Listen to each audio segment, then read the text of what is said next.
राष्ट्रप्रथम राष्ट्र सर्वोपरी या ब्रीदवाक्याला प्रमाण मानून जगातील सर्वात मोठा पक्ष असलेल्या भारतीय जनता पार्टीचा 46वा वर्धापन दिन आज मोठ्या उत्साहात साजरा करण्यात आला। या निमित्ताने भाजपा विणकर प्रकोष्ठाच्या वतीने विशेष कार्यक्रमाचे आयोजन करण्यात आले होते। कार्यक्रमाची सुरुवात भाजपाच्या ध्वजाचे पूजन आणि माल्यार्पण करून झाली। यावेळी उपस्थितांनी श्रद्धेय अटल बिहारी वाजपेयी यांच्या प्रतिमेला अभिवादन केले। विणकर प्रकोष्ठाच्या कार्यालयावर पक्षाचा ध्वज फडकवण्यात आला। तसेच प्रत्येक कार्यकर्त्याच्या घरावरही पक्षाचा ध्वज लावण्याचा संकल्प करण्यात आला।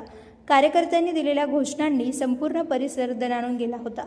या प्रसंगी भाजपा विणकर प्रकोष्ठ महाराष्ट्र प्रदेश संयोजक मनोज दिवटे, ज्येष्ठ नेते प्रमोद सस्कर, शहराध्यक्ष मीनानाथ पवार, युवा मोर्चाचे मयूर मेघराज, उपनगराध्यक्ष गणेश गायकवाड, पंकज पहिलवान, संतोष भरते यांच्यासह जितेंद्र पहिलवान, अनिल हबीब, जितेंद्र मिसाळ आणि इतर अनेक पदाधिकारी आणि कार्यकर्ते मोठ्या संख्येने उपस्थित होते।